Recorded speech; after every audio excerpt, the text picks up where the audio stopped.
Do you feel the relief of that? I feel the warmth. I feel the warmth flowing through me right now. Surrender. Just release. Just release. Let it go. Let it go. Okay, we are live, so We don't know what we're talking about. No one knows. Well, hello. I'm KatmanU, psychic empath and psychic wrangler. And before we see who I've wrangled into today's show, I want to say thank you for coming to Third Eye Salon. We're so happy that you're here. In Third Eye Salon, in each and every show, we take a deep and fresh look between the veils of reality. And today is no different. We are looking between the veils of the multidimensional life of NDEer, psychic and sister of Goddess Sekhmet, Barbara Jean Lindsey. So happy to have her back on 2022.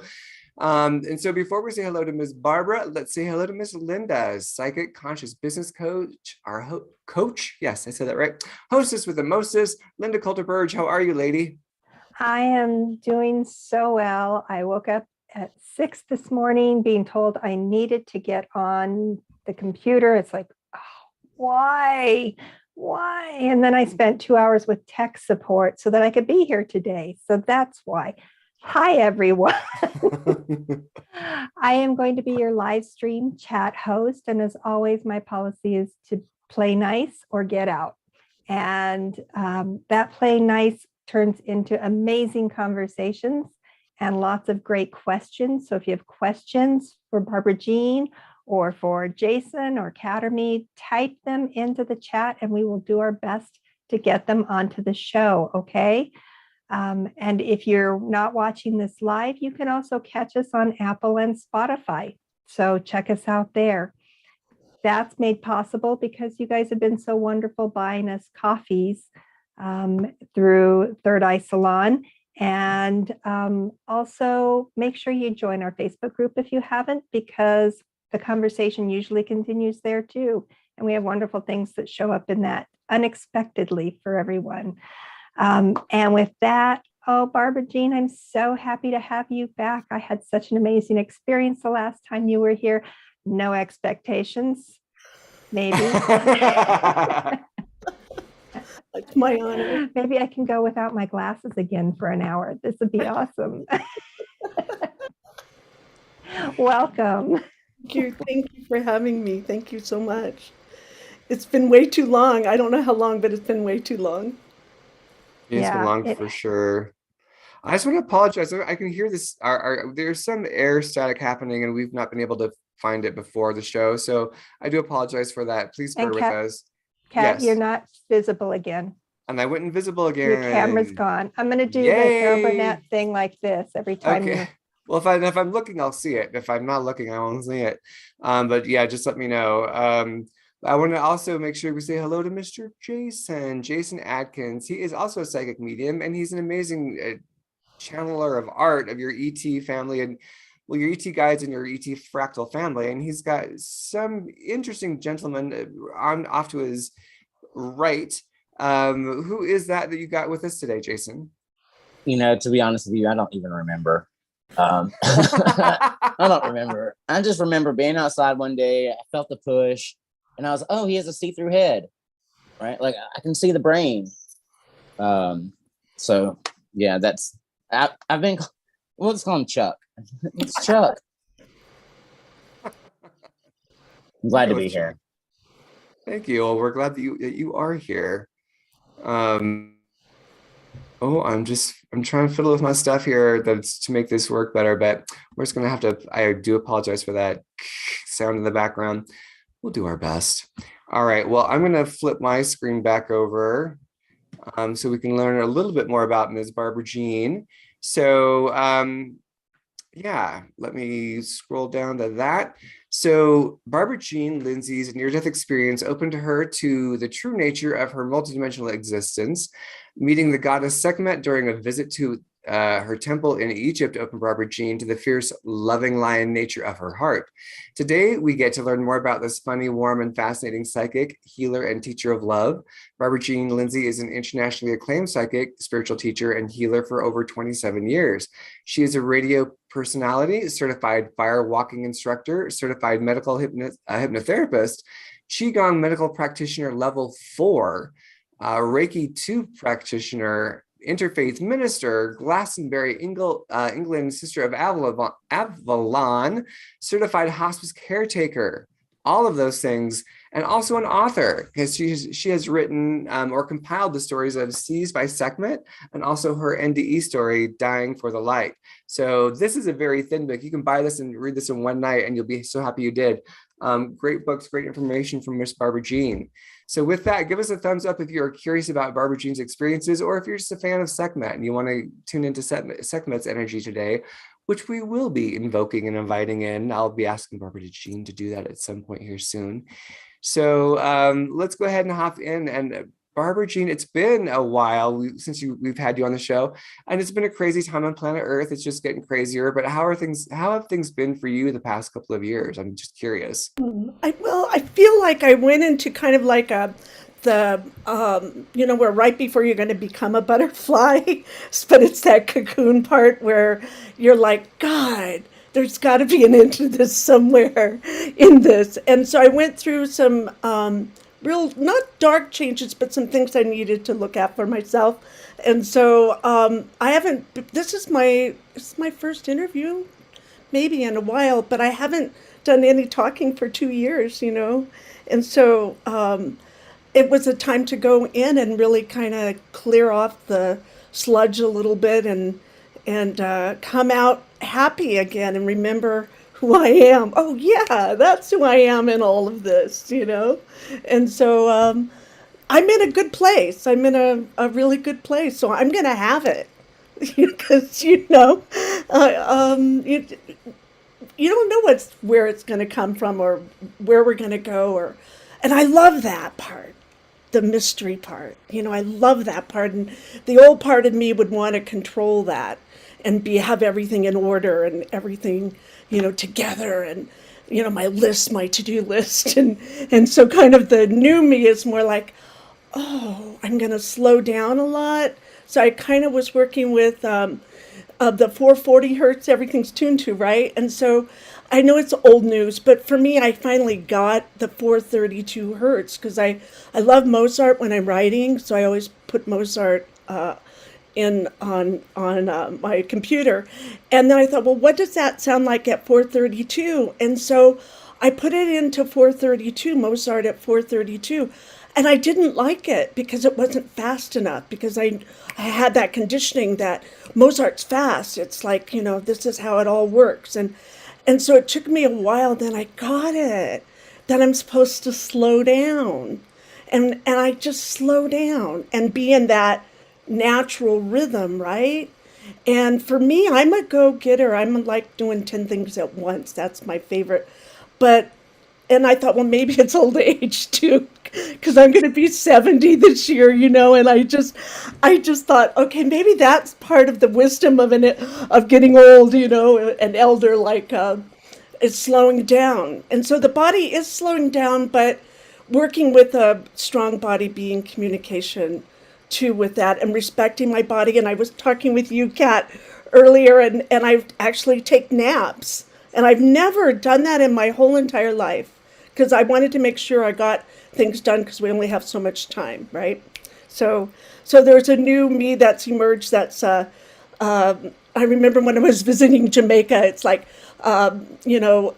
put some pep into your step, and some go with the flow, the easy going. I don't know, there's something about that. It's easier to connect that way, I think, with all that is, right? That's quite a rant for my first words out.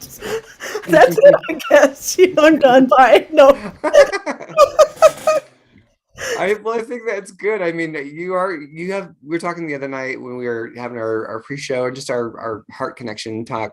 that you've got like 4 signs in Leo. So it's a lot of fire. So there's a lot of ambition to go. There's a lot of internal combustion that says, you know, propel, go forward, move. And I like that now you're kind of settling into the rhythm that is a bit more supportive of you. And I'm just blown away that you're going to be 70. Like you're so vibrant and a lot, you know what I mean? It's like when people think of like, oh, 70s, you're turning at this certain age. It's like, look at Barbara Jean. She's just a radiant, vivacious, fun, engaging human being. So I think you're a good role model for all of us. Thank you. It's the tech, you know, the preferences on Zoom where you You see filtered me. all the lines off your face. Yes, yeah. See me in real life, you might have a different idea, but I am who I am, right? No matter where we go, so it doesn't matter. It's more your energy than anything else. How about that? Thank you. Yeah, you're very vibrant. Well, and I want to talk to you also about the Cosmic Oracle show, because that's been your mainstay for the last 7 years. You've been doing interviews and shows, and I'm just curious how that has progressed for you, and what have you learned? What has been some of the big blessings that you've had from the shows, either from guests or your personal experiences? Okay. Yeah, it was a total coincidence that I had my show to start with. The owner of the Revolution Radio at that time heard me on someone else's show, and then I was doing readings online for the guest, and so then he asked me if I wanted my own show, and I go, okay. And so it was only took a week, and I had my own show, right? And so the first time I throw up, okay. So, and it's 2 hours. That's like, oh my God, that's forever. And so it was a real challenge for me, for sure. And I didn't know what I was doing. I didn't know anything, but I just trusted and took the step. And so over the years, I think I learned a lot about having my voice. And when I had the NDE and was up with the goddesses, and they worked with my voice and helped me find my tone and find my voice. And so I got to find my voice. It took me about 4 years on the show before I really felt like I found my voice. And then the last few years, probably the last couple of years, we were talking about this, Kat. I actually have an opinion. But it took me to go through that much fear, maybe from past lives or maybe from social conditioning, that I actually have an opinion on things, and that I'm intelligent enough to have an opinion, number one, and to express it without fear for condemnation or judgment or, you know, all of those things. And I'm a super, super empath. Like all of you here, we feel everything. You know, you walk into a Starbucks and, you know everything that's going on with every person that's sitting there until you learn how to turn that down and control it, you know. So I had learned so much and made so many friends on the show. I think that's my favorite thing, is that I've had some amazing people on the show that I learned so much. I continuously learn every Friday. And so that's my favorite part of the show, is that I get to learn from these amazing people that show up.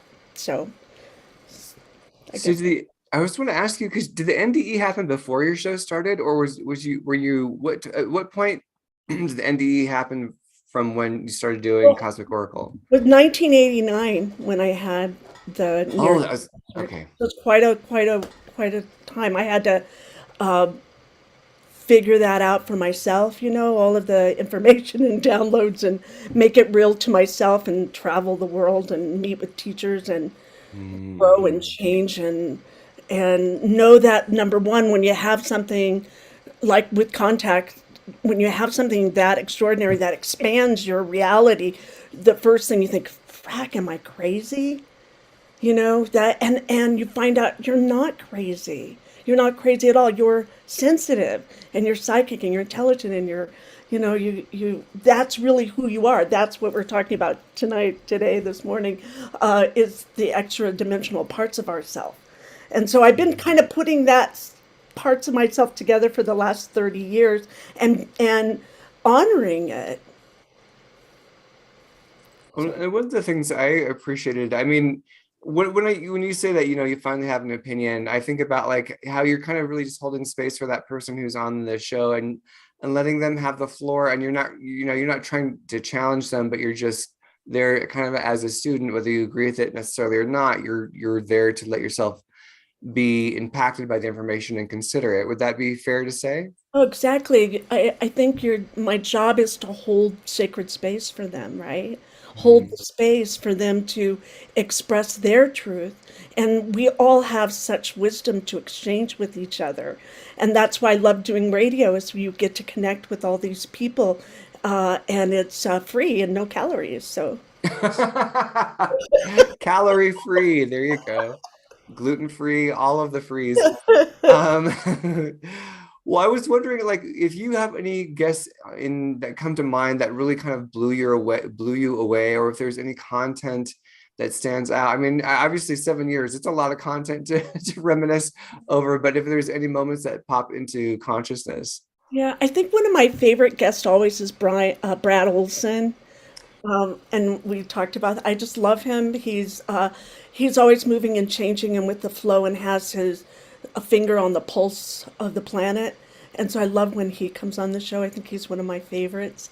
I have so many I can't say. But that's my truth. And here's the funny thing: once I have the show, I kind of just log in and I'm on to the next two. And so I'm in the present moment with it, and then I let go of it. And I'm sure you've uh, uh, had that experience also, Kat. Like what just happened on the show? I don't know. I just held the space for it, but whatever it was really good. Well, I feel like when we have our shows, I get upgrades and healings, and it's like everyone comes in with this bit of information.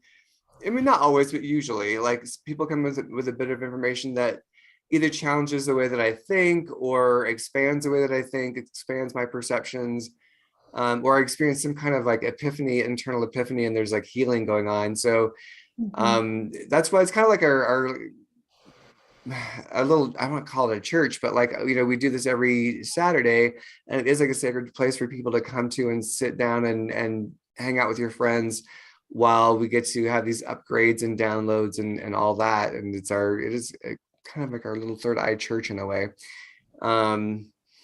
Did you want to hop into Jason or Linda before I go forward with more questions for lovely Barbara? Can I add something to that? Yeah, please do. I had a guy on my show, Jim Andre, and he woke up one morning with a tattoo of an alien on his arm. And that blew me away, okay? And his story is incredible, because he couldn't run from it, he couldn't hide from it. It's on his arm, okay? And it's been authenticated. So he was a guest that just, I thought, was extraordinary. And then I just thought of Pamela Nance, too. She's amazing. She has recordings of when she was brought up into the ship. She left her video camera on, and it has the recording of it, and she played that on the show. So those two come to mind, actually, now that you say that. So. Well, no, that's good. Let's talk about it, because Brad Olson is somebody I want to have on the show, because he's a researcher and an author. And so he's somebody who's not just like a firsthand experiencer, but he's, documenting things, and he's documented things about giants, about Antarctica. And so I'm keen to get him on the show. I just need to get a good email address from him. I'll bug you for his best email address after the show. Okay. And then, so let's hear about the guy who had the tattoo on his arm. Did he, because you have to ask, was he out the night before? Was he hanging out with Jason Adkins at the bar? Right. I was thinking the same thing. Yeah, the first thing he said, he was absolutely not on any kind of drugs or alcohol at all. Yeah, in his home. So he's pretty, and I think, if I remember right, I could be wrong on this though, he was a sheriff too at some time or some point too. So, and he's well respected by his community. So it just blew him away himself, and having to deal with it. So, what did the tattoo look like? Was it just a standard gray, like a standard gray head? Gray, yeah, standard gray. Wow. Yeah. Okay. Yeah. You have to have him on your show. Well, yeah, you got to hook me up with some people. I We're will hook you definitely. up with whoever you want, because that's what this is about. We're all together doing this and bringing, this information to the world. And so however I can help, I'm down with that. Hmm. Kiss your little kissy face.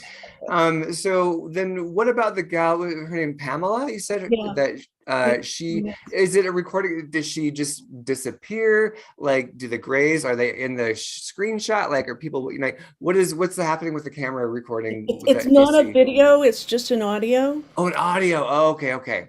Right. But she's talking as a perspective from out of the window of the ship. And so that's where she goes, I think I have the camera on, or she says something like that, like she didn't even know it. And so she has an interesting, amazing story, and you'll love her. You'll love her. And she is a Egyptologist and Ooh. a sociologist, I think. Well, she has several degrees, and she's just brilliant as the sun. Oh my gosh, we'll definitely have her on. Okay, yeah, hook us up. We'll get them on. That sounds great. Any thoughts, reflections so far, Jason, Linda? I just keep saying yes, yes, yes. More, please, yes. One thing that I want to say is I have to back up, Barbara, just being in your presence. When you get near someone, even if it's long distance, but in that cosmic presence, and you feel like you've just had that upgrade just because you were near them, that's how I always feel with you. Oh, God. So, I encourage everyone to just be open to that during this time, because she really does bring that, like, this cosmic beam that sends it out, I think. So thank you. Thank you. I still got it. I still got it. got Yeah, it. you do. And It's I'm gonna more second powerful that. now. I'm going to tell you, you radiate more. You look younger. You look more radiant. Everything about you is just phenomenal. So whatever you've been doing is right. Thank you. Can you bottle some of it and sell it to me? Help me get rid of some of these under eye bags. Right. Right along with that with some Lord's water, right? Some same. Yeah. They do sell that. It's amazing that they do. But thank you for that. I think the big change is surrender for me, and I kind of let go of responsibility. I was carrying a lot because I felt like I needed to get my mission done, and I feel like I've done a good job. If I die tomorrow, I feel pretty good that I did what I came here to do. But also, I think by letting go of that old me, I got to rebirth myself again. And that's what it's about, right? We get to rebirth ourselves every morning when we wake up. It's a brand new day, and I can kick ass, or I can sleep till 12, or, or don't call that person, or don't write that book, or whatever it is. But I'm happy to say that I'm in a place now where I can be supported to do my work, and so it gives me great pleasure, and to just kind of, okay. Nutshell. I feel like, in The Hobbit, when he's running out the door, he goes, "I'm going on an adventure."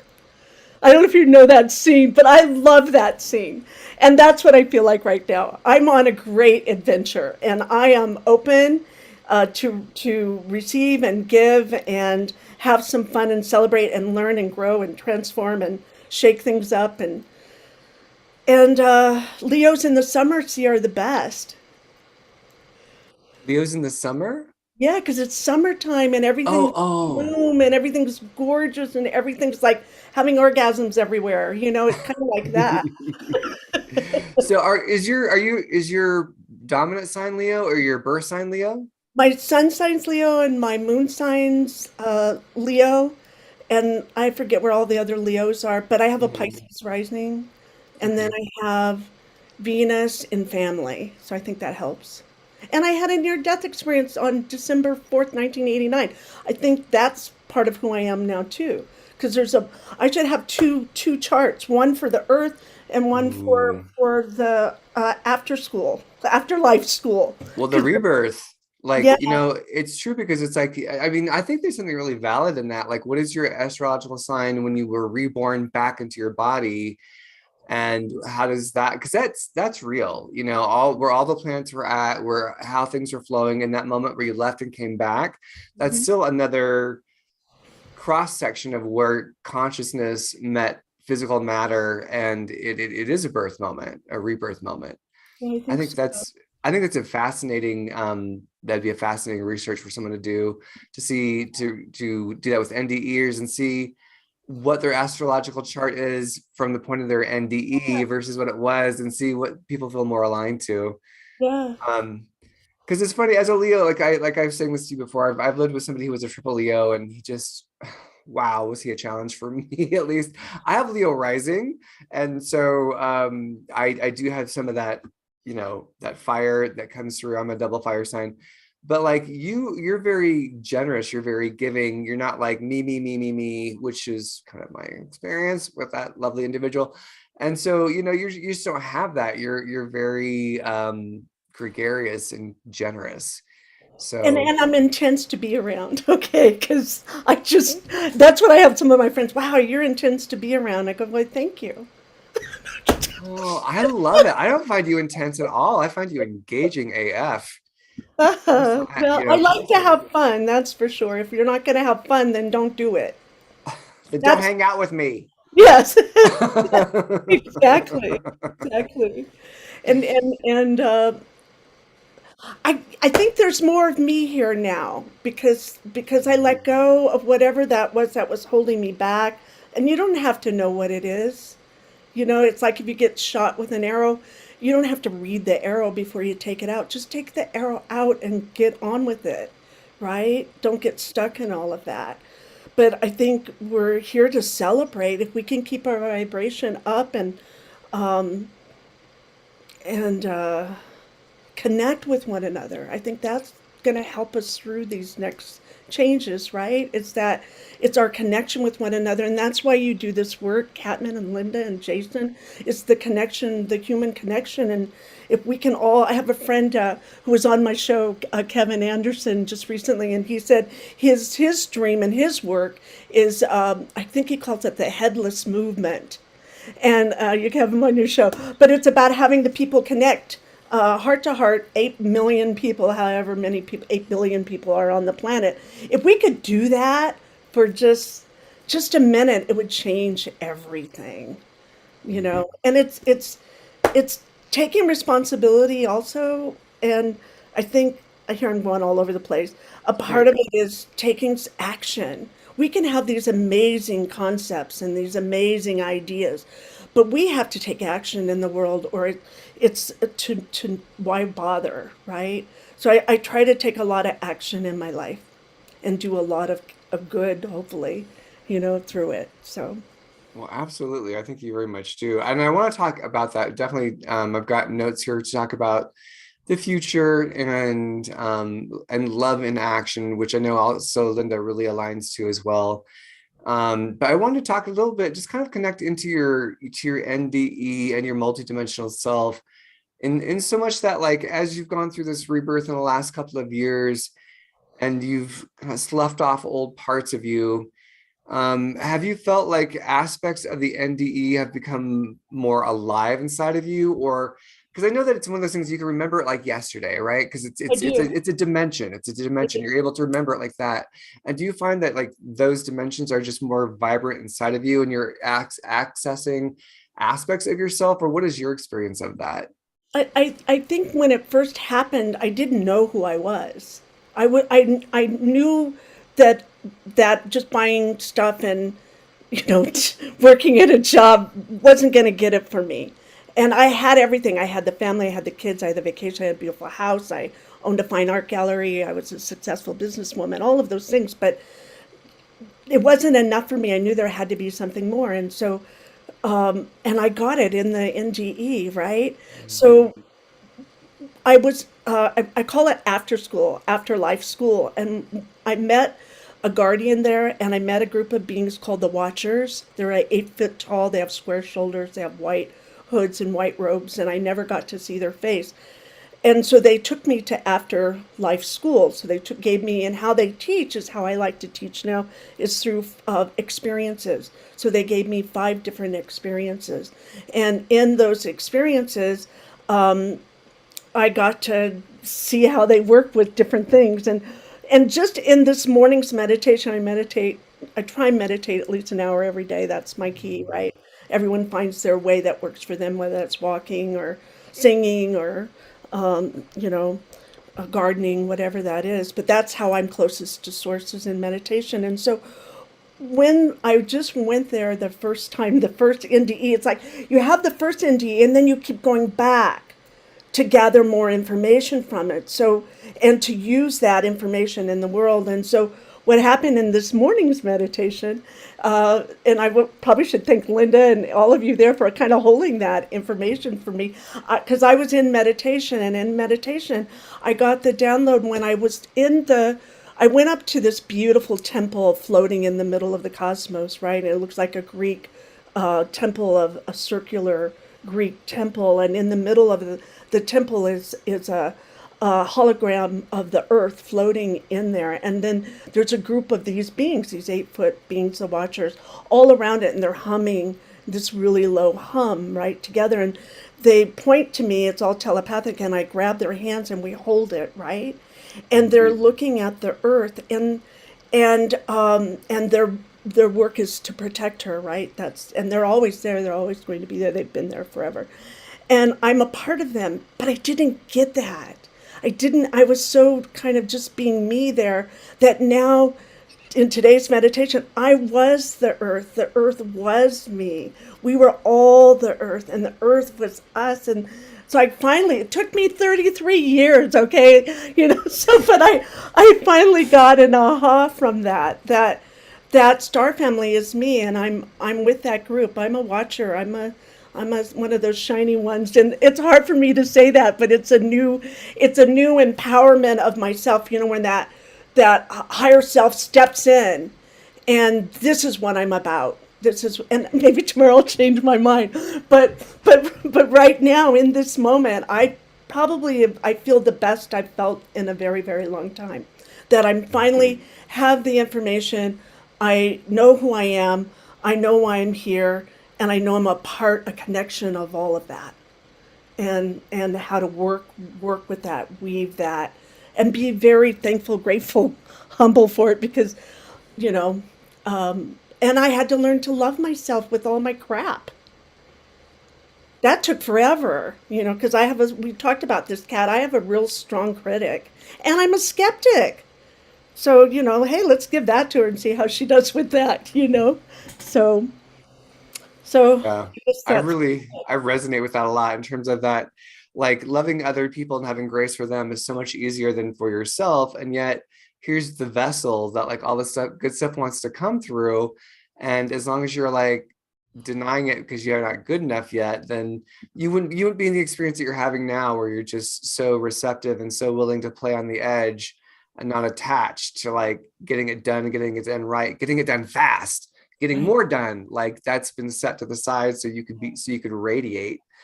And I love it. And I'm not the all it. That's not what I'm saying. If you're getting that by what I'm saying, that's not what I'm saying. I'm not the all it.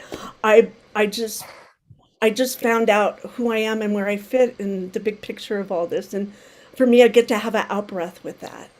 Yeah, I mean, I think that you are all it. We are all it. Like that is all of us. I think you're just demoing what's true, what's true for us, and that you've given yourself permission to step into it a bit more and to connect to that guardian aspect, which is always holding the earth in a sacred space. I mean, talk about being a sacred space holder. That part of you is doing that for the entire planet and the entire dimensions that weave the planet into existence. Mm-hmm. So I want to talk to you a little bit. We had this a great pre-show, I have to say. And if you ever want to get a reading from Barbara Jean, I highly recommend it. She tuned into some things with me and Sekhmet, which were just so on spot. So And we were going to get to Sekhmet here in a little bit, but you were talking about the love factor and that the love factor is the best way to get into the multi-dimensions. Oh, And yeah. so, would you speak on that a little bit for us? Yeah, yeah. Well, we don't get to talk about love. I think we're conditioned that love is what love is. It's not a 3D thing, you know. Um, I'll just tell you by experience and I go back to the NDE, and we talked about this, Kat, when I had a friend say, "Hey, can you just get over that and stop talking about it?" You know, We're done with you talking about the NDE. yeah, can you just stop it Okay. already? But I can use it that when when I dropped the skin body and I just existed as energy, right? I'm in this pool of liquid love light that is a dark pool, and it's beautiful and warm and loving and nurturing, and it's like perfection, right? Like you're one with everything in this love, and we come from that, and we are that, and we return to that.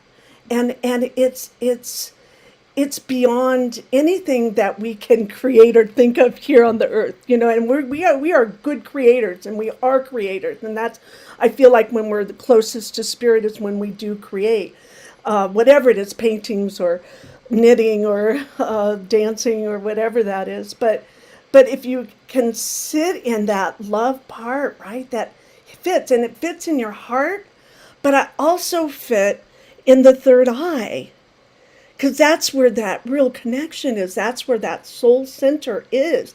That's where we get to connect. We can love and have that connection. But the third eye is the doorway, man. That's where you get to sit, and that's where you can traverse the universes and into the cosmos. That's your connection, not only with yourself, but with each other and with all the other beings that are out there, that, you know, your star family, your star brothers and sisters, and heal yourself. You know, we have such capabilities to heal ourselves, and and to vibrate at your natural capacity, which is on, codons on, you know, and to have that, we come from that much love. So we're like a part of that love in this body, because if you bring all that love in, the body would probably explode, I think, in some ways. But you bring as much as you can, like you're talking about the edge, and you walk it, and you breathe it, and you be it on the planet, and there's nothing better than that. Mm. Okay. Yeah, it is, the love factor is your true essence, you know, and it's everything else that is standing against it that's the issue. It's not like, you know what I'm saying? Like Yeah. it's like, oh, you need to be more loving. Well, love is actually your true nature. It's more of like letting go of the things that aren't loving, or working through those. Yeah. It's letting go of it isn't a 3D concept. It's not love. Right, Once you lay down your skin dressing, you're right. like free. You still exist, and what you are is love. That's really, you're like in a flower, you know, the essence of a flower, or the essence of honey, or it's that's what we are. We're that, and we get in tune with that, and that's where all the magic happens. That's where we aren't controlled by anything or anyone in some ways. I mean, we have to breathe still. I always forget I'm an asthmatic. So, you know, oh yeah, that's right. I have to breathe. You know, on this planet, that's how this body works. You have to breathe, you know, and I forgot that part of the manual or something. I don't know. But we're just not limited to this body at all. And the body isn't a limit. The body is an amazing gift. Right. I mean, I think that's the understanding, is that the body and the even the ego, like, these are the interface systems for this dimension. And yes, they're limiting, but they're limiting with a purpose. They're not limiting with no purpose. It's giving you the ability and capacity to hone specific experiences, aspects, skills, understandings, revelations. There's a point to the limitations, not a punishment. Um, Yeah. have you ever had a Kundalini experience or awakening, Barbara Jean? Well, gosh, let's see. I think that's what the near-death experience was a Kundalini awakening for sure. You know, Okay. my first out-of-body experience though was when I was in the 70s, when I was doing yoga, and I had been fasting for I don't know how many days, too many days, I think. And so I go up out of the body and I float up above the house and I can see my body from up above the house, right? And I see my body down below and I go, holy crap, I'm here, but my body's there. And the moment I went into fear, I rushed right back down into the body. And so I quit yoga because it scared the crap out of me. Because I didn't have a teacher. I was learning from a book, and that was way back in the day. You didn't have computers and all of that. So that was my first out of body experience, I think. But I think I spent a lot of my life more out of my body than in my body. I had a lot of trauma, a lot of pain and suffering as a kid. I was a real sick kid, and so I learned how to be out of the body Right, than right, be right. in the body. And then I had a lot of judgment on the body. So I had to learn all these, have this whole download and upbreak and take off and, with the body. And it's taken me a long time to just really love my body just the way it is. And for me, it was a lot of conditioning about fat. Oh, you're fat, or, you're this or you're that, and that critical eye. And I just don't do that anymore. It's just, I love that. Yeah, it's okay. You actually, it's totally okay to love your body exactly how it is right now. Mhm. Like all the other stuff that says it's not, that's programming and it's not real. Yeah. You can actually just love yourself the way you are right now. You can. It's available. I wanted to talk about then love as action, or what was my little note here? Awareness with action. That's what it was. Awareness with action. That was a great phrase you said. And I think about my mind goes to like Abraham Hicks, who I have some judgments around. Sometimes I'm like, I don't think you're actually channeling anymore, but because stuff will come through where like Abraham is talking, but then she's talking about her experiences as a little kid in school, and I'm like, okay, I don't anyway. But so to me there's some disconnects, but there's also this thing of like with Abraham, I think there's this intention of like getting people out of the idea of like go move, but almost to the point of like you can just lay on your couch and the universe is going to serve it up to you. And it's like, well, if that's your guidance, if your guidance is to lay on the couch, like Linda was guided to get out of her, nice warm bed at 6 o'clock in the morning so she could fix her computer. It didn't just fix itself. She had to do something. So I'm just like, and you know what I mean? Versus it being Yeah. like, oh, I'm a creator, I'm a manifestor. Things just come to me. I don't have to do anything. Well, that's possible, and that's part of the flow, but it's not the only thing. And I feel like it gets a bit heavy on one side where it's like where it just to me it starts to feel really indulgent and kind of almost narcissistic. So I'm wondering what awareness as action means to you. Well, I think for me, I prefer being in the fifth dimension, okay, most of the time. If I could just lay around and not do anything, I'd probably be happy with that for a while. I think in some ways, maybe 3 days, something like that. I don't know. But coming back to third dimension, you want to work in balance. So sometimes you have to go to extreme, like the extreme of that way going out into the fifth, and then the extreme coming into the third. So I think I had to do both extremes to be able to walk the middle.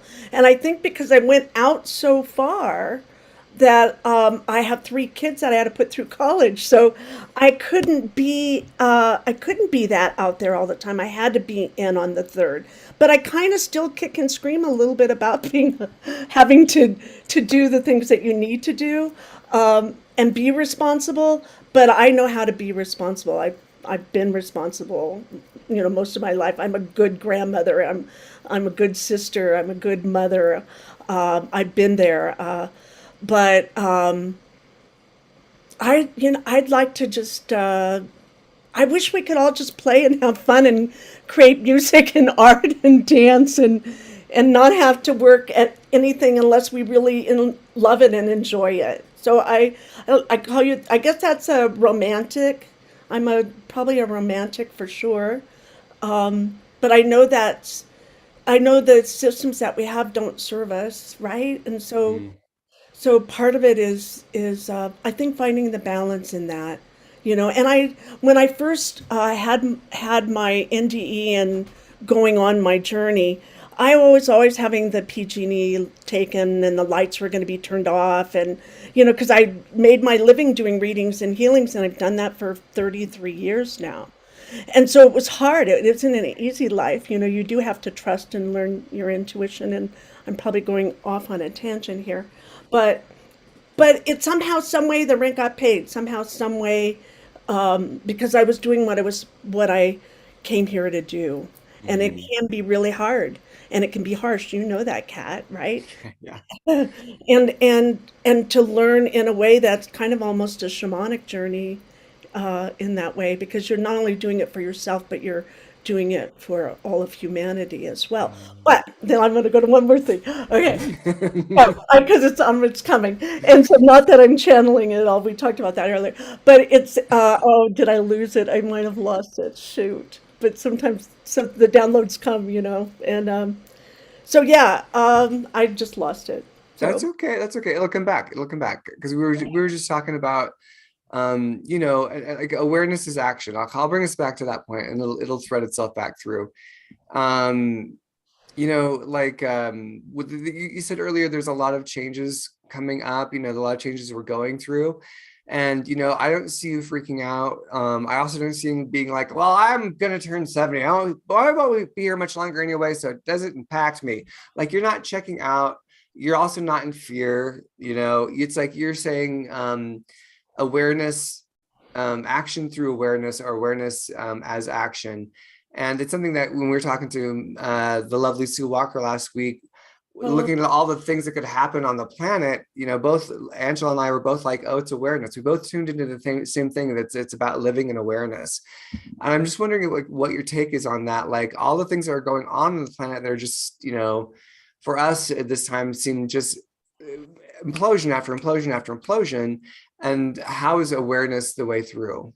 Or awareness through action? I think the awareness, I just had a wonderful lady, Elizabeth England, on my show last night, and she's with the resistance group, here to educate and to get people into action, whether that's politically or however you're supposed to do it. But and with that resistance, I think we're a part of that resistance movement ourselves, Kat. Not that I'm against anything, I'm for everything. So I'm not like, no war, and instead I'm for peace. I'm definitely that kind of person. But I also heard of so people send you things, right? Once you do this for a while, people send you stuff. Yeah. And someone just sent me the Black Eyed Peas new song. Have you heard of the song? Well, and in the song, it's like, it's okay, everything's okay. And I love that everything's okay, and I think we should be up and positive and all that. But I think we have to do more than just be okay. We have to take action. And whatever that action is, that however you can help make yourself and your world and your family and your community and your country and your world better, take action. And we need action more than ever now.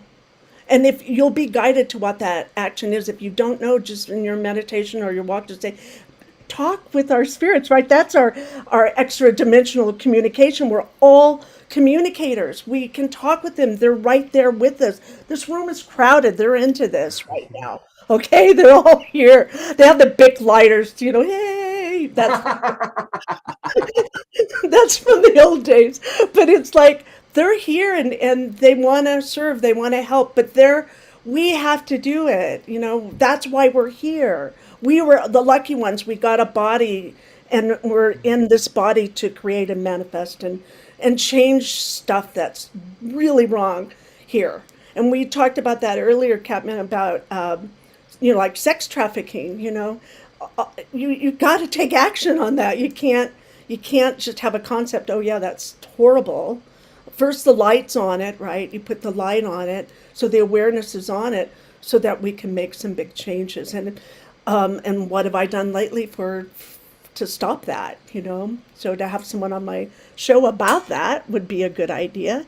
So that's my awareness chant, I guess. Oh, that's great. I know Linda wants to hop in. I'm busy typing on the side here. Yeah, I think our conversation's going nuts over here about this, because I'm a big advocate as well for stepping in. And for me, one of the things I say is not in my house, not in my time, not in my presence. I love that. I love that. And just being able to be that solid, no, this is not okay with me. And I'm going to do something about it. Mm-hmm. And not from an anger, not from a fear, not really even from a judgment, but feeling into my own being saying enough. Mm-hmm. And, Kat has heard my cosmic waves of energy when I have enough. That's Sekhmet, right? That's Sekhmet. That's that Sekhmet, enough. And it's interesting. I think there's very much with some recent decisions coming about. I really have felt Sekhmet energy coming up. I don't know if you have, but that female lion, fierce lion mama feels very strong in presence. I agree. I think we all have an aspect of her that we carry on this planet. Linda, I know you do. Kat, I know you do. I'm pretty sure Jason does too. I don't know Jason very well, but I'm looking forward to getting to know you better, Jason. And Sekhmet is here, and that's I found her in her temple, just hanging out. Hey, it's nice and cool in here, kind of where she goes, bam, you need to straighten up and stand in your power, girl. And like you're saying, Linda, set some boundaries, because I was just loving giving. I was like a doormat, right? And in an abusive relationship at the time, because dark is attracted to the light, and she helped me with that. She's helped many men and women that are in abusive relationships to step out of that and say, just like you're saying, Linda, no, I'm worth more than that. And that's what happens. You can be ruled through love and compassion. How are you going to get someone to control them? Well, you can control them through their love and compassion. That's the best way to control someone, is to tell them you love them. Someone told me that, a teacher told me that. I go, what? It wasn't in my reality. I don't think like that. It was, everyone loves everyone. You mean not everybody loves me? Like, that was like a big, a big ta-da too, And, yeah, so there's a lot of control and manipulation out there for us to have to be aware and set those boundaries strong. I love that, Linda. Thanks for sharing that. Yeah, for me, I think it's really, there's a lot of disinformation floating around everywhere on both sides, and really stepping back and using both that logical side of the brain, that sometimes we overwrite that bit of logic because it sounds right. But I think there's also this tendency to want that kind of overrides that, because it's in our echo chamber. It's feeding back that cognitive desire that we have as human beings to be right. We want to be right. Mm-hmm. And being able to say, I may not be right, is a huge, huge lesson for us all. And to also have that strong inner knowing of that compass of love. And in the face of love, what is right? Ooh, and that's a great phrase. In the face of love, what is right? It's hard, because it's like there's this, I don't know, there's the brain that works, there's this higher being. I think I'm looking at express what I'm trying to say, Barbara. Okay, I got it. It's a bigger way. It's a bigger way that there is no right or wrong. It just is. And everyone, we have a choice to either yes or no. or I'll think about it, or I'll get back to you. But there's lots of different answers to that. Love is like that. Love isn't a right or wrong. The moment you do that, it's contracted. So Right. you take it apart and say, but my opinion right now in this moment, I feel this, and I'm going to honor that. That's true love, right? Right. And it could Right. be wrong. You could be so wrong. Could be so wrong. Right. That's the it. next- There's always the chance of learning. But I Yeah. think that's part of what we're here for, is that experience in this time. I mean, Alan Watts talked about, if we had, the reason that we're here is we get bored with just pure being of light. We come down because that dichotomy gives us the chance to grow even more, gives us the chance to express and learn more about our capabilities, our love, and that it's not right or wrong. It's that dichotomy that exists to help us stretch. It's like, if you want to sing soprano, you have to work on your lower range, or you can't get the high notes. Yeah. I go back to that. And this is all a chance for us to be here and be present to experience this. And Jason, what's your take on all of this? Look, it's so weird. I feel like I'm almost speechless. Like my heart is beating in my throat. Like I feel like I want to vomit. Like I have so much, and not in a bad, not like I'm going to, but like, thanks, Jason. Energetically, right? Like there's so much energy. I just like how Barbara Jean was like, yeah, there's an audience right behind her. I feel like I'm just being bombarded. It's crazy. It's just, my heart is sitting right here. And then I kept hearing, burn it all down and start over. Just burn it all down and start over. It's just wild. And like when we're talking about the awareness and action aspect of it, right?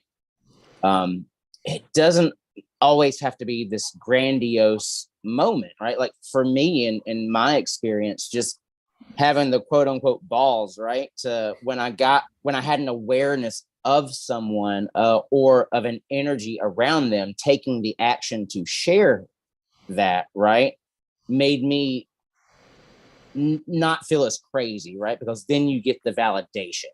And then those small steps lead to those bigger steps. So in the kind of like the environment that we're in today, where everything is just kind of pretty shitty, right? Like it's changing so fast and you don't know what's going to happen next.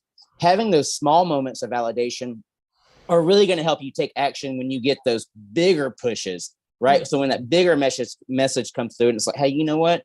You can't just sit on the couch anymore. Like you have to go out. You have to go do this. You have to go share, protest, whatever the case may be. It allows you to trust it more because those little baby steps of awareness and action, right? It just gives you the confidence to know that you are doing what's right for yourself.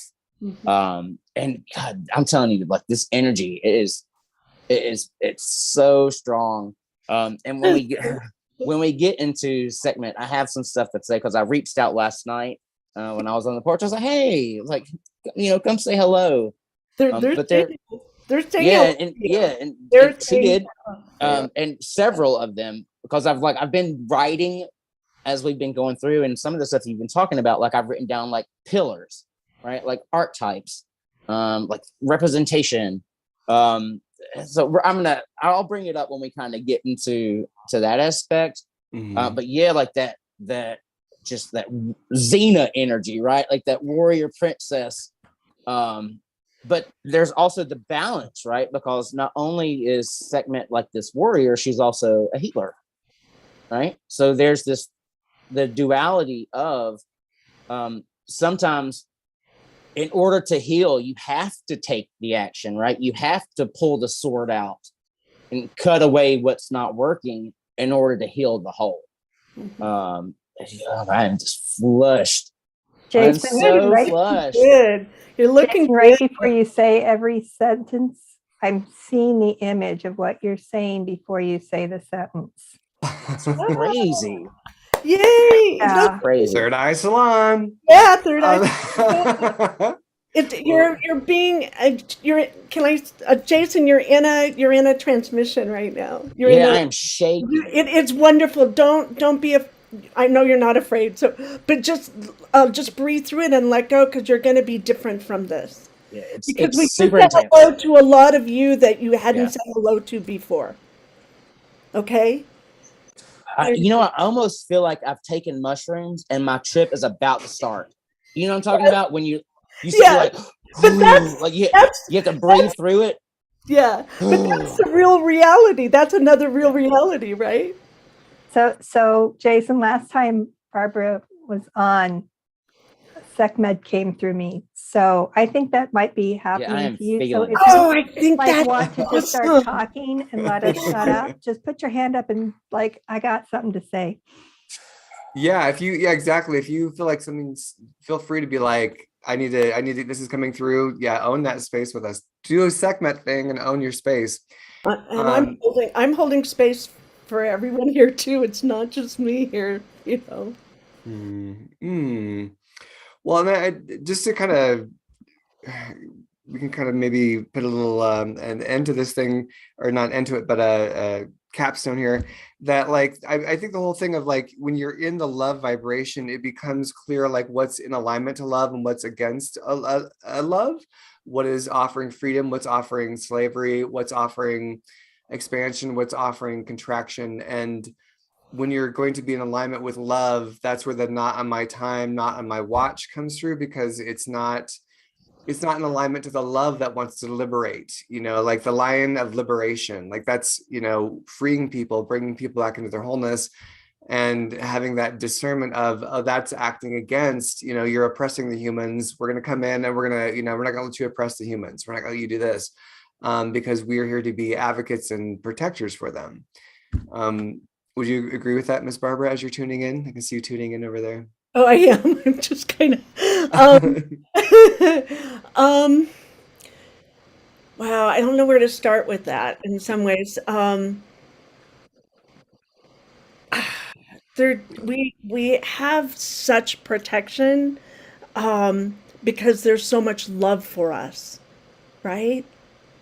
And from that love, part of us, if we can just lean into it a little bit and really feel it and know it, and I think that comes in that stillness part, where it's just still, and in that stillness, that's when we can create a new earth while we're here. Oh, I like that it's in the stillness that you create the new earth. I guess you're again holding a space for it to come through. I like that. Well, I want to, so let's hop into Sekhmet here in just 1 minute, but I want to ask you real quick, Barbara Jean, how do you experience, what's your take on timelines? Oh, I love timelines. Okay, what does it mean to you and how do you perceive it? Because I think it's I'm so just- amorphous to me. I'm learning about it. I'm still learning about it through different people that come to me with their experiences, right? And I feel like I am on a double timeline right now. There's still a part of me that is in the afterlife, in after school. There's still me present there learning, so it can send some of that information to me here on this plane, right? On this third dimension that we're in here. And I think we're here really to help with the planet. That's why I'm here, is to help with this change and to be a part of this metamorphosis that she's going through. And we're a part of it. And it's a gift to be here during this time, because you experience everything, right? All the lows and all the highs and all of it together. Do you think that we're running into, do you think there's multiple timelines of like, you can pick this timeline, go to that experience, pick that timeline, go to that experience? How do you? They say, sorry. No, you say, you go. They say there's a new Earth that's being rebuilt right as we speak, right, on a different timeline, and that once this Earth collapses, then we all take all of our energy there, and we're on that new Earth that's being created.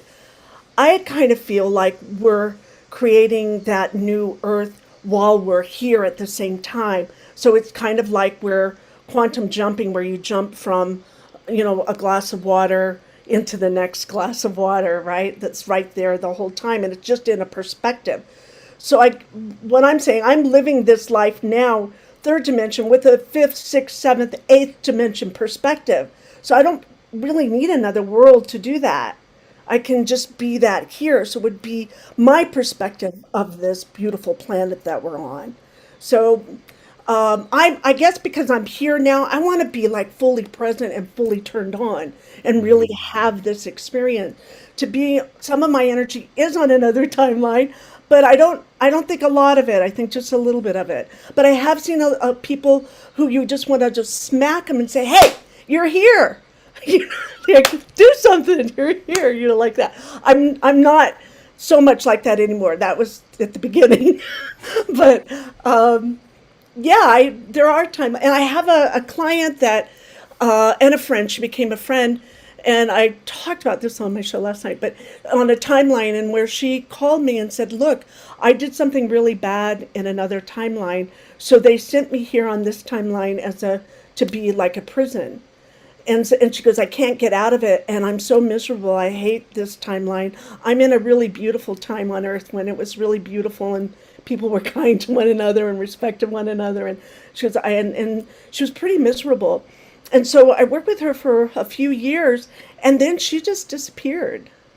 So I don't know if she actually made it back to her timeline where she really wanted to go or not, So I don't know. How's that? I don't know. Sure. I'm open to it, it being there, and I hope we learn a lot more about it. And I'm sure there's time travel. I think we've known about time travel for a long time, and we can do that. But I also think we can time travel interdimensionally without a ship. So that's where I like to hang out, is in that. So I love that. Well, would you let's shift into officially inviting Sekhmet here. And I didn't even call her into my prayer this when we started the show, so I apologize. But would you mind doing an invocation, the Sekhmet invocation? Would you be down for that? yeah, I thought what I would do, and I thought we could all do it. Yeah, But I yeah. thought I would read for those that don't know who Sekhmet is, maybe, because you know. So I thought I would read a little break. It's a dedication to my book. So I thought I just want to read this. It'll give you an idea of who she is for those that are coming in for the first time, and then maybe we could all invoke her. Katman and Jason and Linda, I thought we all could, right? I could start it and then we could like do it together, right? One after another, something like that. Okay. How does that sound? Sounds great. I just changed it, but I got that this morning in meditation. So, Mighty Sekhmet. So those that are, if you're in the audience, close your eyes for a moment and tune into her, right? If you haven't met her before, wow. She has a lot to offer humanity, and she's been here forever. And she has such love and respect and honor, and she holds humanity, the whole of humanity, in her one paw. Okay, so just I'm going to say some words about her and let her come to you and have a conversation with you. And she'll usually on the right shoulder. She'll step right behind you on that right shoulder. So, Mighty Sekhmet, mighty warrior goddess, safekeeper of spirit, lover of humanity, childbirth protector, watcher of Earth's evolution, breather of eternal fire of truth, bringer of the ways of freedom, strength beyond endurance, slayer of all darkness, vessel of compassion, soother of souls, ultimate mother, powerful healer, server of cosmic justice, mender of broken hearts, expander of greatness of being. We invoke you here this evening, this morning, this time, to all that are present. We ask that you bless us and hold us and keep us in your heart. and protect us and show us our next steps in our journey here on planet Earth in raising humanity's consciousness and protecting our beautiful planet and her place in the cosmos. Aho.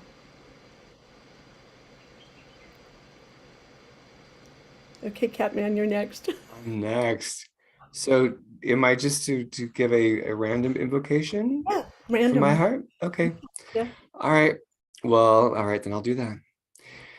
Oh, great Mother Sekhmet, I call you in to be in this sacred space with us, with your wisdom, your humor, your knowledge, your perception, and the power of your love and the power of your protection, so that you may bring new light, new fire to the planet in her rebirth and into our lives, into our hearts, into our individual rebirth, as we co-create, collectively recreate our experience with Gaia, with the oneness, with our true nature.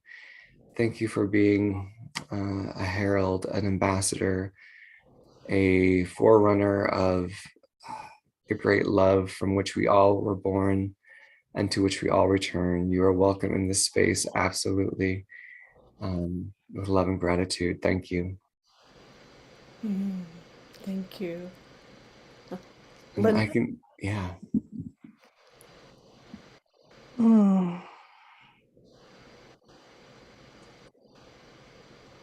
I call on you to bring us, dear Sekhmet, our warrior goddess of healing and love, strength, boundaries. Remind us to listen to that which does not serve us.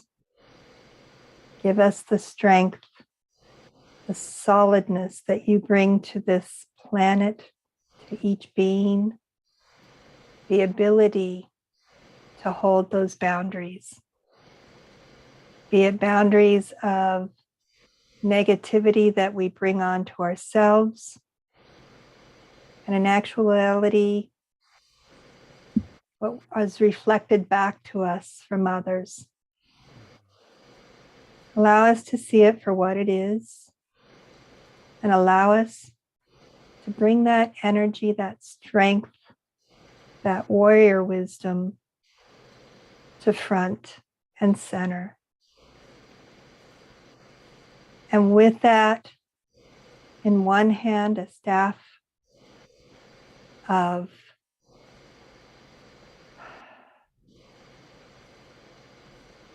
strength, of knowing, of leading your own life, of leading your own wisdom, but a staff also that brings in that divine love and wisdom to you, with an outreached hand of love for others, for connection, learning that balance between both through Sekhmet. And when you're tired, when the strength you feel is waning,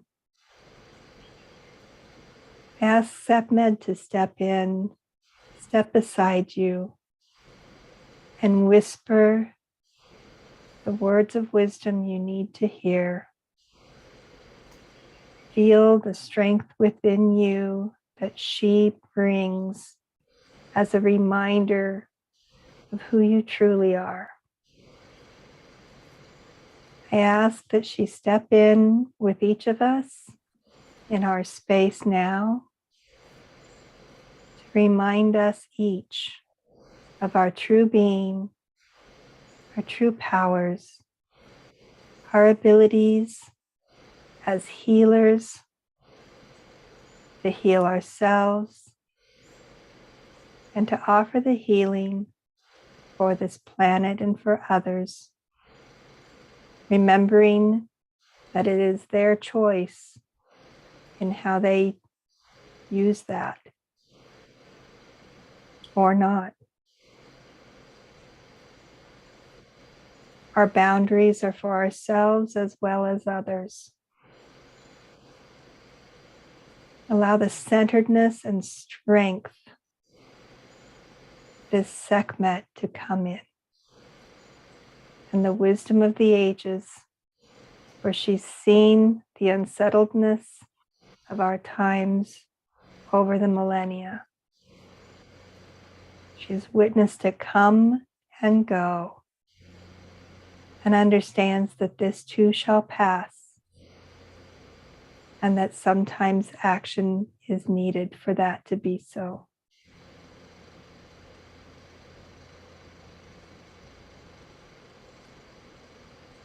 How quickly that changes and in what direction is part of our collective action.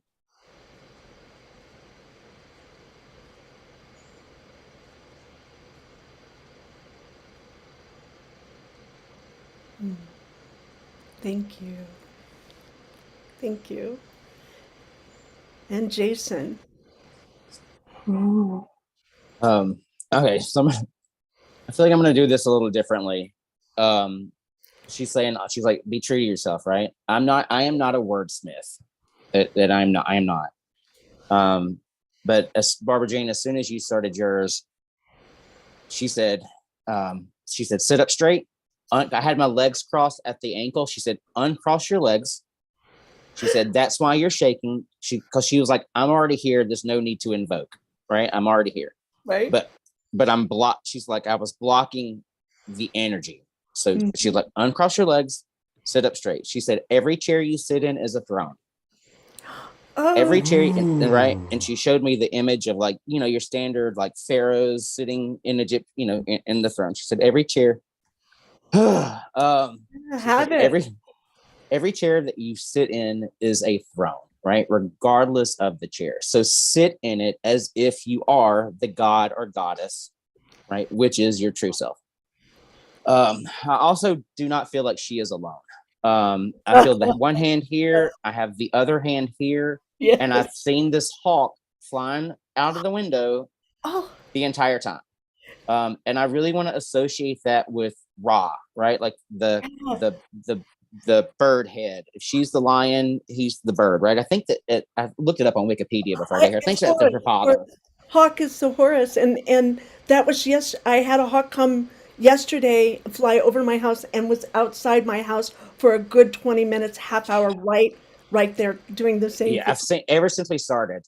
I've seen it, and it just like did a circle and was circling. But yeah, it's. But I will say, like, physically, I feel it's almost like mentholated. It's so weird. Like, I feel very cool since when I released and stopped fighting.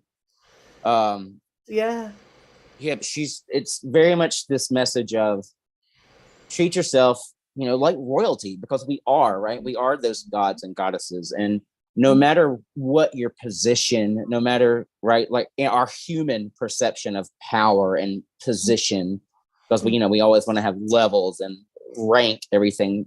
I think that's why even if it's a milk crate, right? Every chair you sit in is a throne. I love that. Yes. And then Linda, you said something in yours about having a reflection back at you, which makes sense to me, because I was like, what is this picture that I'm seeing? Because I was seeing two pyramids, but it was like one on top, one on the bottom.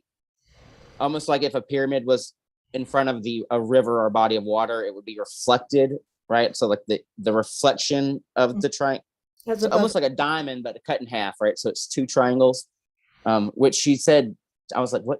I don't understand what that picture means. And she's like, it's the reflection, right? The reflection of self, which I feel like is what she's wanting us to honor, right? Like, how do we, for our own truth, how do we reflect? How do we accept? How do we view our own reflection? So that was really interesting. I feel like my heart is shaking. As above, so below, Jason. Yeah. Exactly. Yes, that makes perfect sense. And then she keeps showing me, like, I keep wanting to go back to the pillars, right? Like these these pillars of foundation, and the representation. When we think of, let me say this, like, who doesn't love Egypt, right? Like, everybody, I feel, for the most part, loves Egypt. But I've never really been, it's not something that I've always been like, oh, this person, this is this person. But last night, when I reached out, right, when I sent the bat signal out, I was like, hey, do you want to pop in? She showed me, like, those images, like, you have the lion, you have the dog, you have the hawk, you have the alligator, but then some of those gods are also human looking, right? So Right. some have animalistic characteristics, some are human. And she said that these are representations of the energies that back then that were working with the people and continue to work with the earth. So when you were talking about the watchers earlier, right, like in these white robes, you can't see their face.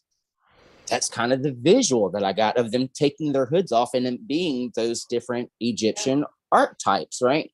So you have some that look human, you have some that are reptilian, avian, feline, canine, those different energies.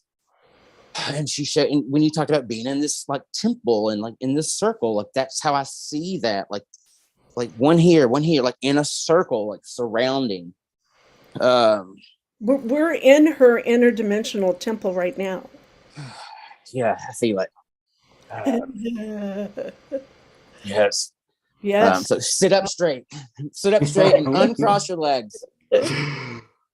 I'm just going to, I posted it, but if you went back to watch my first one with Barbara, the first thing that I think I actually said was sit up straight and throne.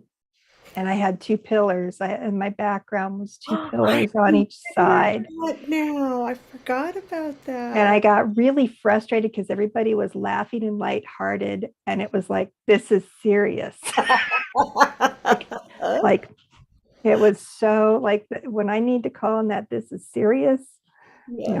Pay attention. Like it was like so frustrating that you guys kept laughing because it was like, this is. That's how we held it for you. Laughter. I know.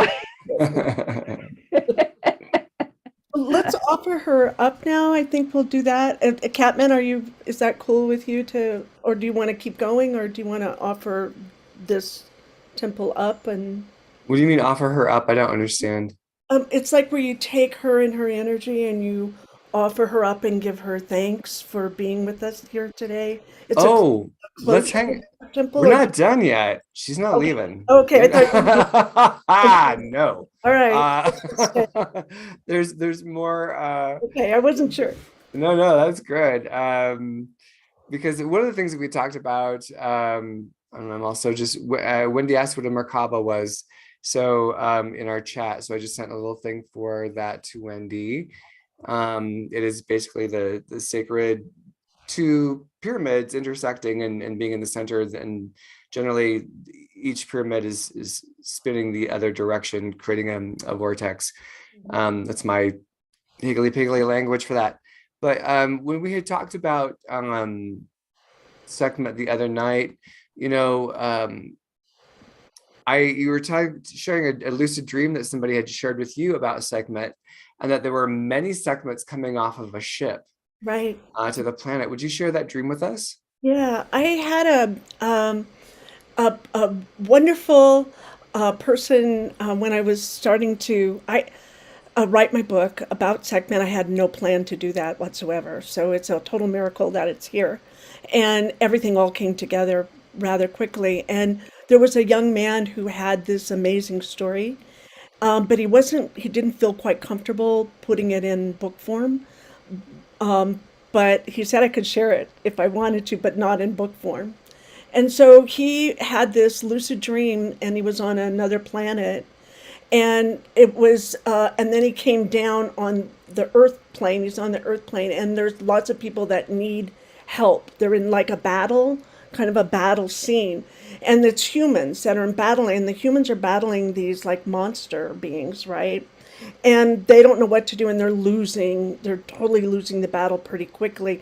And the ship comes, and off the ship comes down not one Sekhmet, but hundreds of Sekhmets that came down and kicked ass on the beings that were trying to hurt humanity. And then he woke up. But it was like, and that concept of having more than one Sekhmet had not occurred to me before, right? And then, just recently, not that recently, but they found, down Luxor Temple, there's over 100, I think 108 Sekhmets going up and down that parallel to the Luxor Temple of her. So it's pretty out there, and it's probably, I'm going to piss a lot of people off with it, but I'm okay with it because it's his story, and there's something that brings some truth to me about that, and I think we talked about that too, Katman, where you can make doubles of yourself and hundreds of yourself and triples of yourself to help if that's necessary. You just need to know how to do that. And if Sekhmet, if she wanted to do that, I'm sure that she could, right? And so she's kind of done that with us. All that have had an experience with her were like little aspects of Sekhmet running around the planet now anyway. So, but that's where she actually takes the form itself and is that. And I love that. I just love that. So, Well, I wanted to hear, because you had said that this was something in the Vedas. You said oh, I forget. beings in the Vedas. Yeah, when Krishna, replicates himself to win the battle, right? It's kind of like that the higher deities have the ability to do that. Okay. And I don't know if you've ever felt yourself being duplicated to do things, I know as a mom, and you're doing 10 things and you're duplicating yourself and you're ahead of yourself and behind yourself all at the same time. So there are your energetic fields are in the future, in the past, and at the same time. But with this, it's where it's totally energy in the same field at the same time in replicas. And I love that.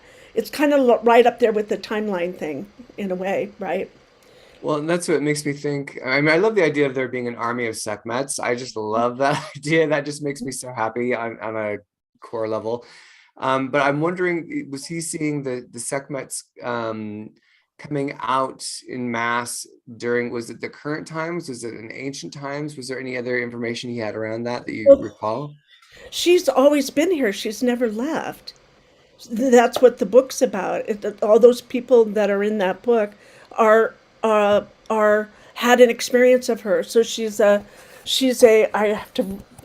Egyptian goddess revolution, and it's a revolution. She's here. She's present. She's never left. She's always been here. And so when you go to visit her in her temple, she'll choose, those that, I'm thinking with me, she probably felt really sorry for me and said, boy, she really needs some help. I'm going to zap her really good, and make her kind of grow up really fast and step into her power, right? And so she is here. And you get that from all over. There's so many books written about her, so many people having experiences of her. She's alive and doing well. Probably without maybe a physical body, there's hundreds and thousands and maybe millions of Sekhmet already on the planet as we speak. And when you say millions of Sekhmet on the planet, you mean people who are aligned to her? Is that what you're referring to? Okay. So like mini Sekhmets or her kids. I think of it like as her kids. Her litter, right? Her litter. Well, because you say she's always been here, but that's not the narrative that we know, is that she arrived, and her initial arrival in the narrative that we have, which I'm not saying this narrative is true, because again, I wasn't there, I didn't see it. Maybe I was. Who knows? Maybe I was. Yeah. But she first came onto the scene, and she was killing humans because they were just out of control, and she was just enjoying their blood. And then the idea is that they're like, okay, well, we sent her to bring balance, but now she's just like having a party of killing the humans. And we're going to get her drunk on this wine that looks like blood. She'll lap up this blood and it'll calm her the F down. And then she has that experience where she does drink this, and she comes out of that. It's almost like a rebirth in a way, because she comes back out of it. And now she's still a warrior, but she's also now a nurturing mother. She's got this other element. And so I'm wondering, what her initial because when we're talking, that I'm just going to always ask those questions. Where is she from? What planet is she from? What dimension? Like my brain is curious, and so where she came from initially, and it sounds like she was one of the maybe creator beings. But I don't know. I put this out there for Jason, if you're getting psychic insights on that, for wherever this is coming from, but like where you see her coming from, originating, and why she came to the planet, because she had an arrival point at some point. Mhm. And I think that she was needed, she was necessary. And I always see her, for some reason, I don't know why, I see her coming out of the eye of Ra. That she actually comes out of his eye and lands onto the planet like that, and then looks around and goes to work to get help humanity. She was always there to help humanity. And then she just got so disappointed with, and then she gave up hope for just a little bit.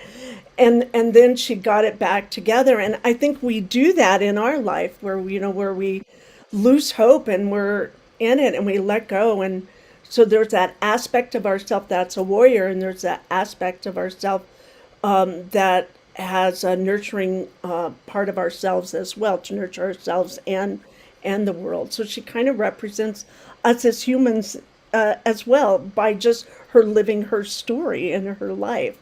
I think she's there ultimately to inspire us and give us hope and to love ourselves, all these aspects of ourselves. I always see her coming from there, but I see her coming from off planet, but I don't know which planet. I don't really, I don't see that so much as I see her on a ship, coming from a ship. So it would be more, and maybe the ship goes all over the place and they have I'd have to look at it. I've never really looked at it Like psychically. I have never looked at it psychically. Yeah. Yeah, because I'm wondering if the Eye of Ra is a portal that she's coming. Like, is that a ship? Is that a portal? In terms of what she's coming through. Jason, are you having any experiences over there about that, around these questions that you want to share? Yeah, and again, this is just my interpretation, right? Yeah, Like, yeah. It's a when salon. Hang out. yeah, Tell us. when you're telling the story of her history, right? You've heard that before when people say, "Oh, history, his story," because most history is written by men. Like the whole drinking people's blood aspect. She said, like, for me, I'm just like, people always want to change the narrative. Why is it when a strong woman, right? When a woman is strong and brave and can take action, that it's deemed as a bad thing, right? This kind of to vilify and exaggerate. Yeah. So when she talks about blood, for me, she's talking about life force, right? Because blood it's the life force of every creature on the planet, right? You could even associate lava as being like the blood of the planet. There's this whole like kind of chuckling, and it's almost like this: did I drink human blood? Come on, like, no. Do I like the that imagery or that power that people that it gave me, and the strength that it gave me? She's like, well, a little bit, right? Like, it's kind of but I'm a huge fan of like the thunder. I call them the Thundercats, right? Like, she has that Lyran energy to me, like, but it very much is, to me, it feels more energetic. Maybe that's just now more so, like, as far as a physical vessel. She's like, we always want to know where and when and the how and the why. Why can't we just let it be, right? But when you're talking about the portal and the Eye of Ra, to me, it makes me think the sun. I know some people say the sun is a portal where different ships or energies can come in and out, but it just feels more of like this shifting of these dimension type things. And I also want to touch back on a thing where we're talking about timelines, because I kept hearing convergence. So like this convergence of timelines, or these convergences of different aspects of yourself. So you may have an aspect that's on the 4th level or the 5th level, and we're to a point to where those are starting to come in. So for me, like, I don't feel as though we're going to transport to a new Earth, right? Like, I'm not going to be teleported to a new physical planet. It's this planet. And when these convergences are happening, it's like, they're not collapsing, because that makes it sound like something bad's happening, but they're joining, right? We're a merge.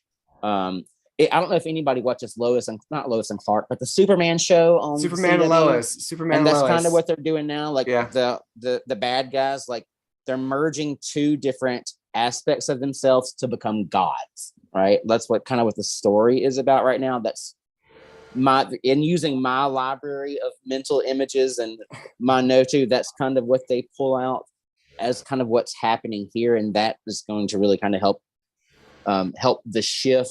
So, like, the planet's still going to be this planet, but there's like this convergence and this merging of different aspects of ourselves. Yeah, just to clarify. Just to clarify that the bad, he's talking about Superman and Lois, where it's the bad Earth, or it's the bizarro Earth is the one that's trying to force the merge. But that's a metaphor in terms of, again, this outer world reflecting what's happening, where worlds are merging together, no bad or good. It just is, it's happening. And it's giving a fullness or a completion to the person, right? Which then allows them to access all these other abilities. And yes. What were you gonna say, Barbara? Well, it's an expansion. Yeah. That's all. And it's also an owning. So part of what I was picking up through this was, when you think of Ra, who's the sun god, the light. It was like, he's not just a sun god, he was like the representation of light, of all that there is. And opening that eye of Ra, the Egyptian eye, that coming into Sekhmet, right, is that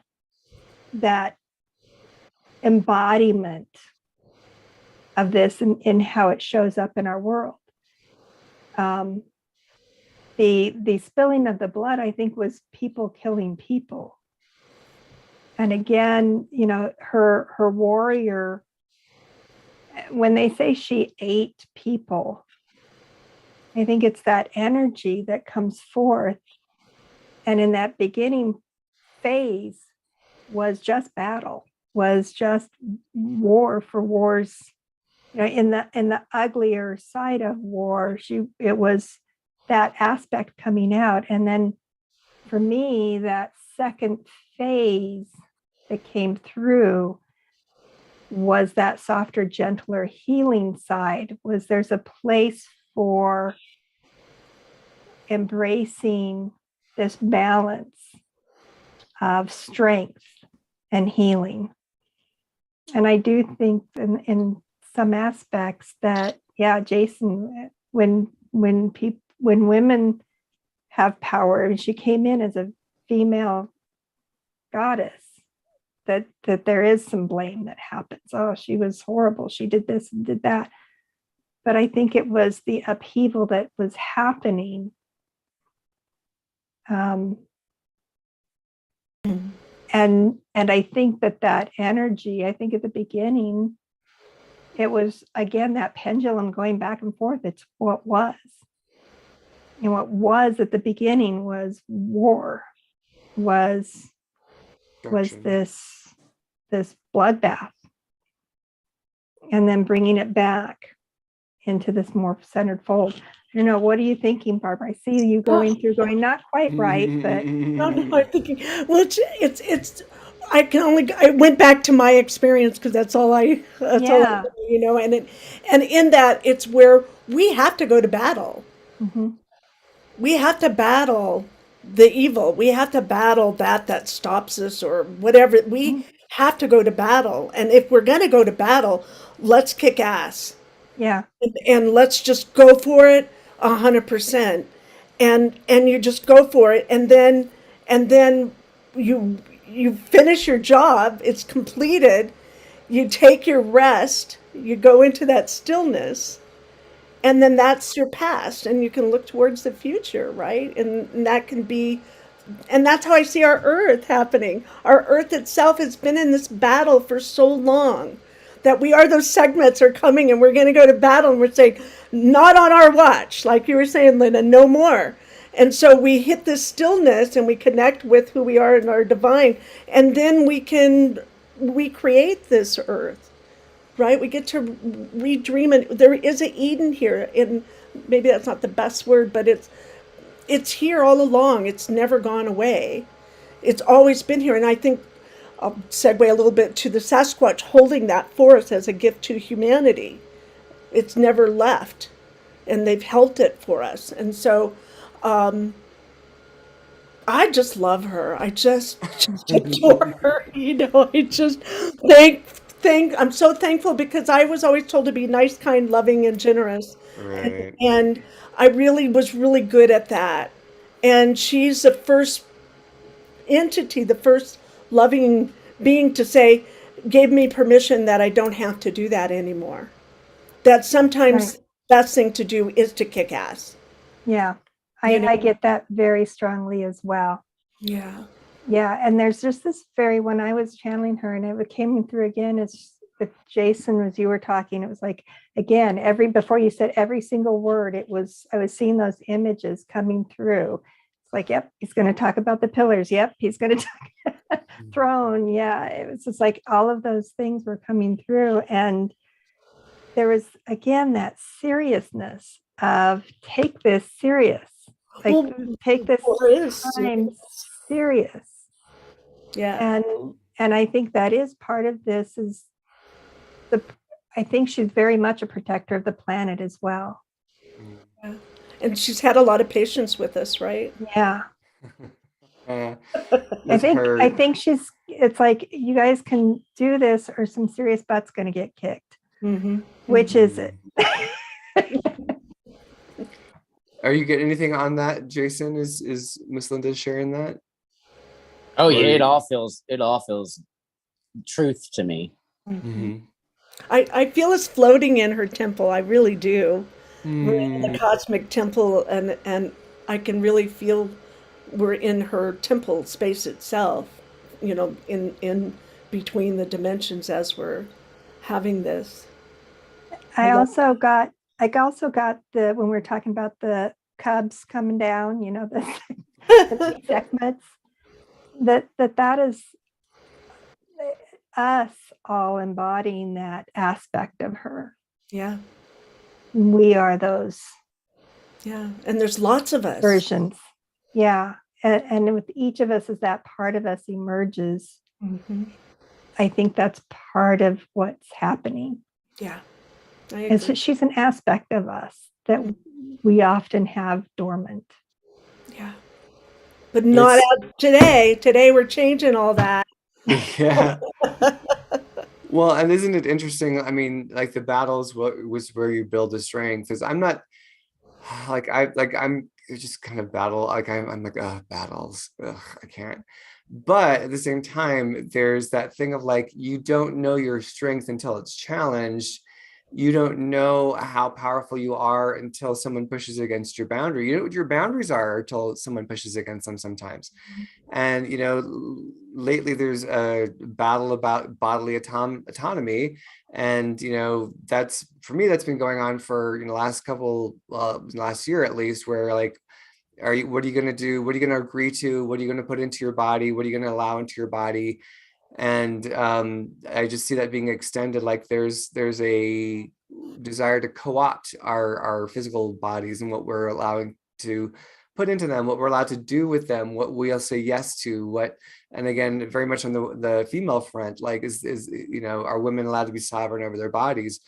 And I think, but I think that whole question of sovereignty comes all the way through. Are you going to join the metaverse and just kind of leave your body and just be a head, just be a brain?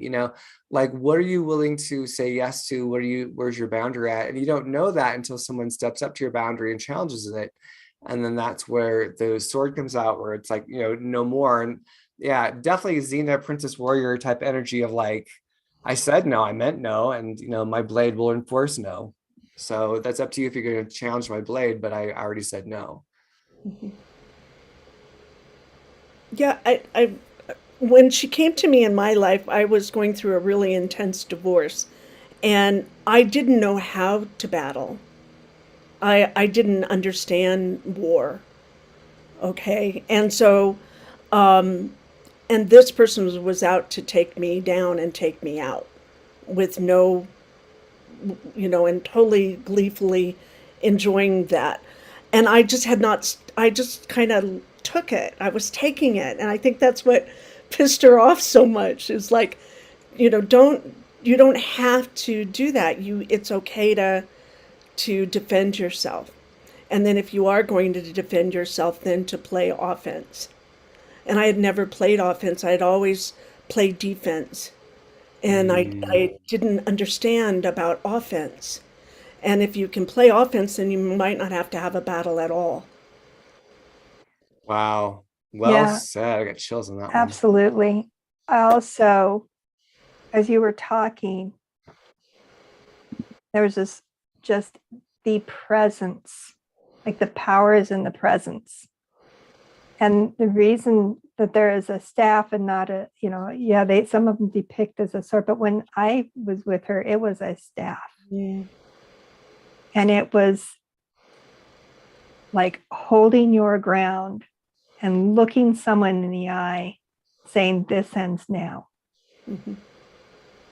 Being quiet, still, and I mean business. This ends now is so much more powerful than screaming and yelling. But when you can look someone in the eye and say no more. Mm-hmm. And I think that is what we're coming to, is this solid strength of it takes action, but from that place. I mean, I've been in that place and said no more, and then put the hands out and fire bolts came out. Right. Waves of energy came out. Like I said, no more. I said it. You kept going. I've given you my warning. Right. And that's your consequence. Like what comes next. And these are the consequences. Yeah. But being able to be that, I mean, as they say, when woman gets really quiet, that's when you start worrying. That's for you guys out there.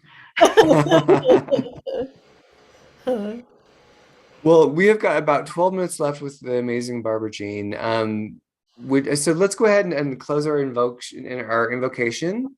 And then we'll talk about, we'll wrap up because I want to hear about the new book you're working on, if you're willing to share that with us. Okay.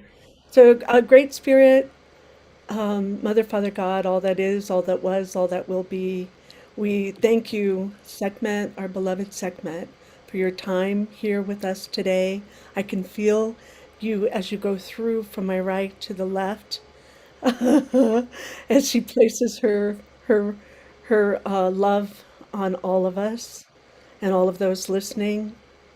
We give thanks for your presence and your protection, your insight, your wisdom, and for preparing the way for us. I hope. And then we'll just take her and lift her up. And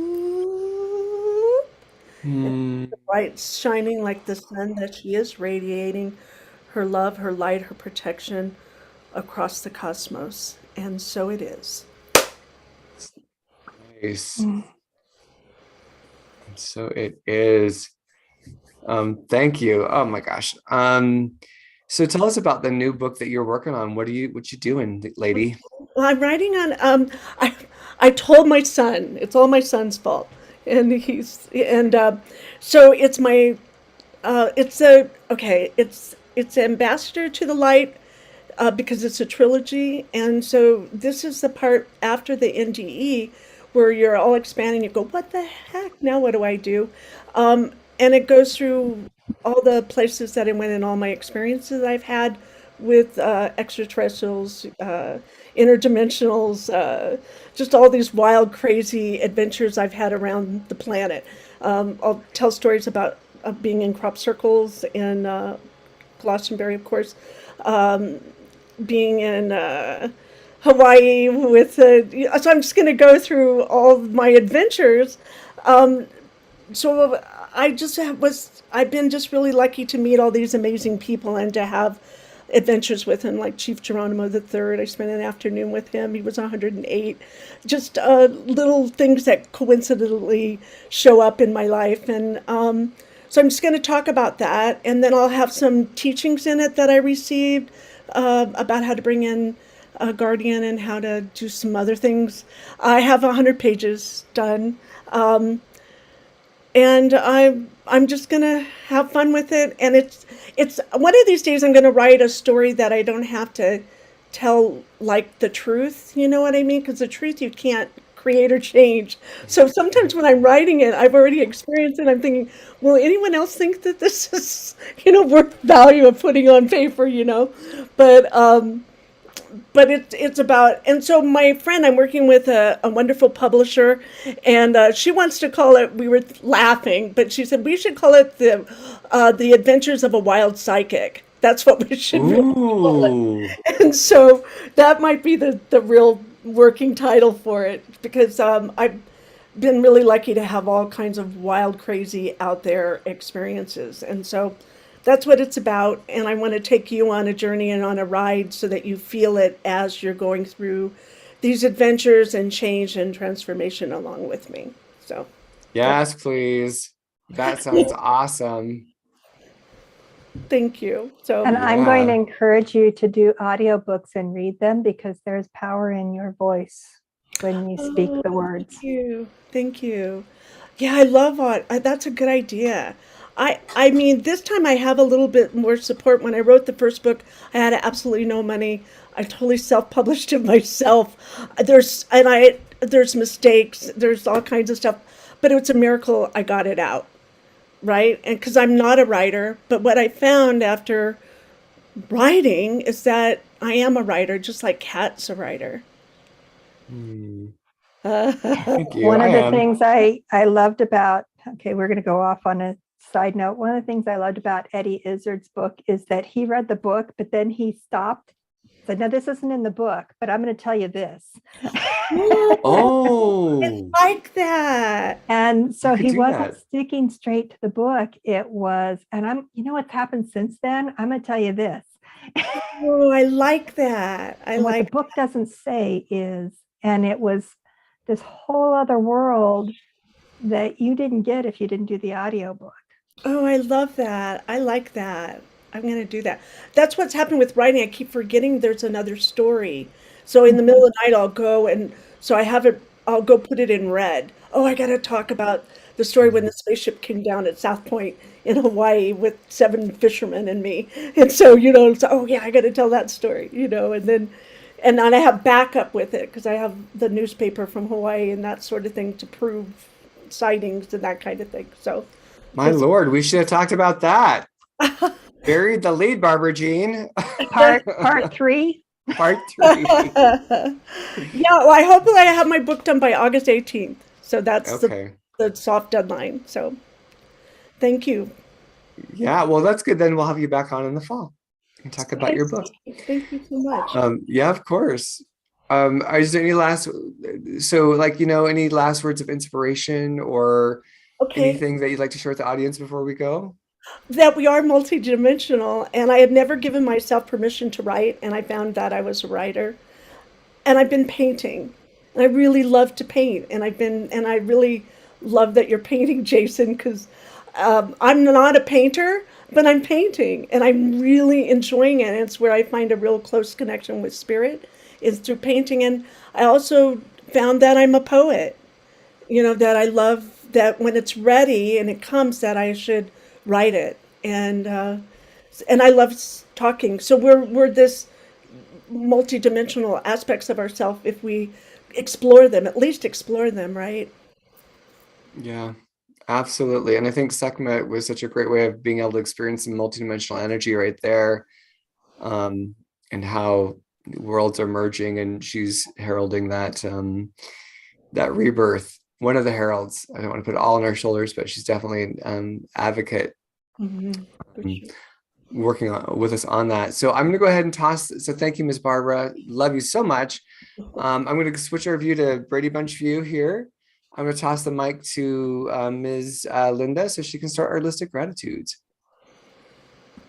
Well, we had such amazing energy in our group, and I think a lot of healing and loving energy going through our group today, which was wonderful for one of our members. I could feel it moving. So thank you, everyone, for doing that, and continue on with that. And ping, if you're in the group, you'll see that. Ping every once in a while and let that person know that you're thinking of them, and sending that strength that they're asking for. With that, I want to make sure everyone knows that you can get more information about Barbara in the links below. Make sure you check those out. Didn't say anything, but hit that like button, hit that share button, share it with people that you know, especially those that are struggling right now with what's happening and feeling helpless. Sekhmet is the best cure for feeling helpless. I'm telling you. And one of the things Barbara said before was just reading about, just researching Sekhmet will help pull that energy into you. And 100% agree with that. So if you're curious about that, if you're drawn to that, please continue to do that. Read her book. It's an amazing book, Raising a Counter. It's eye-popping and jaw-dropping as you turn the pages. So make sure that you do that. And Jason's information is down below as well. So I look forward in the fall to having you back, Barbara, so we can continue this. Yes. And talk about all those little hints that you dropped, those pearls that we didn't get to today. Make sure again that you continue to participate in our Facebook group, because love to see you there. And with that, I'm going to turn it back over to Kat so we can talk about next week. Yay, or thank you. Yes. So next week we're having Lily Nova on, and she is a starseed who has a knack for capturing ET craft. And it's something that has been documented over and over again. So we're excited to have her on. So we get to have some walk down her experience as well. We always like to get to know our audience, or our audience too, but our guests on a personal level. We're not just here for the phenomenon, we're here for the heart connection. So we'll get to know Lily, and also then her journey in terms of why and how ships started to show up to her, and where that's led her in her own starseed awakening. So with that, yes, thank you, Linda. Thank you, Jason. Thank you, the lovely Barbara Jean. And we will see you all next week. Be oh so kind to yourself. Be kind to others.